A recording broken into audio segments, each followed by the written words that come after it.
How's it going, Trojans? Mr. Vanderpoy here, social studies teacher at Auburn High School, AP Government and World Studies. I've been given the opportunity today by the Black Student Union to give a quick address on the subject of dreams in relation to Martin Luther King's I Have a Dream speech. And so I want to talk to you about my dream for my students that I teach every year, especially my government students, and that is that you would take the responsibility and the right to vote, that you would take it seriously. It would become widespread, it would become universal, and be something that you, as a student and as you become an adult and turn 18, it's something that you fight for, not only for yourself, but you fight for all Americans to have the right to vote and have their voice heard in our democracy.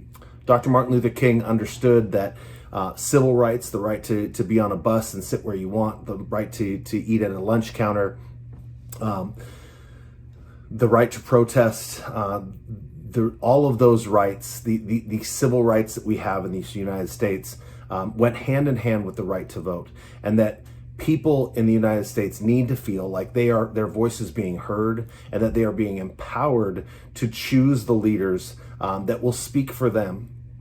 And I am hopeful that as we are going forward here in the next, in my lifetime, the next 50 years, that the people who come after me and the people who are in my generation and previous or generations after me will create a system here in the United States where the Congress, our state legislatures, even at the highest levels of office, look like America looks like. That we have a diverse group of opinions, we have a diverse group of people all in charge of different things in this country and having their voice heard.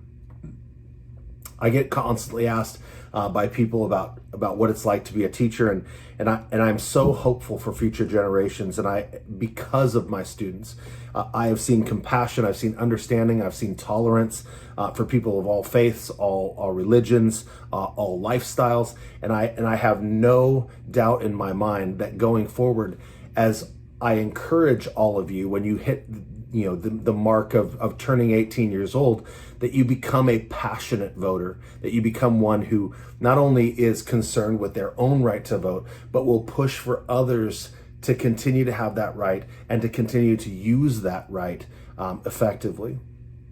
Now, I'm not going to just tell you go vote, right?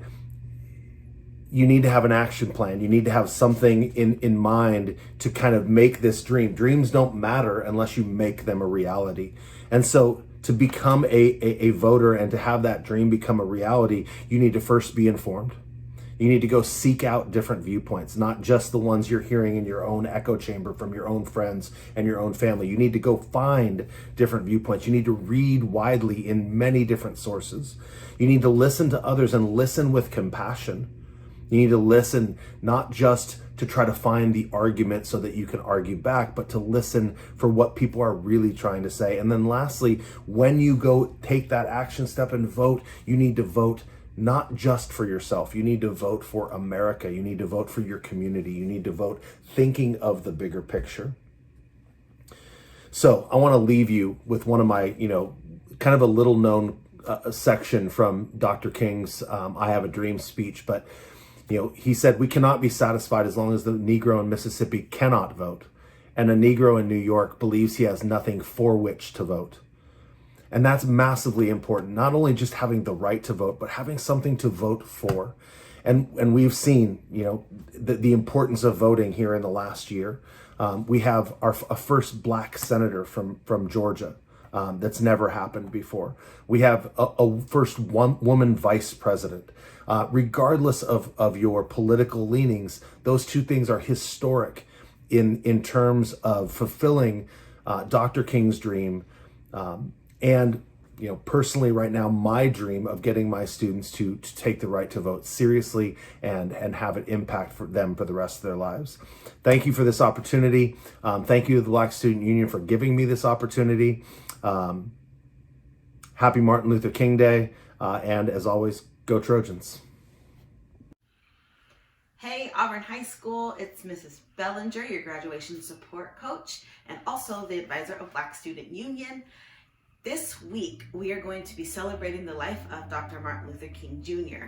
And the Black Student Union has set up some awesome things for you guys, some 5-minute challenges that you already heard one from Mr. Vanderpoy. That was amazing. And we have some more coming up this week.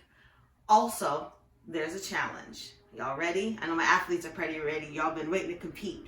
So every single day this week, the BSU is challenging all of Auburn High School to walk 54 minutes each day. That's less than an hour. And some of y'all already do that, walking to the store or to pick up things, who knows, right?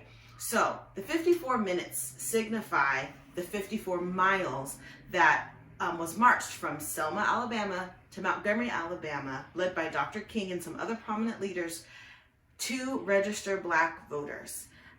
Look it up. Very crazy story, but y'all need to look it up. Or you can ask Mr. Vanderpoy about it, because I'm sure that he knows a little bit about that story. We want to challenge you guys. 54 minutes each day. Each minute is representing a mile. Take the challenge. Put on your social media, hashtag 54 for 54. Okay, that's the number 54, F-O-R, and then the number 54. Follow us on Instagram at auburnhs.bsu, or if you are messing around with Facebook, same thing, auburnhs.bsu. We can't wait for you guys to rise to the challenge. See your pictures, tag us, hashtag, have an awesome day.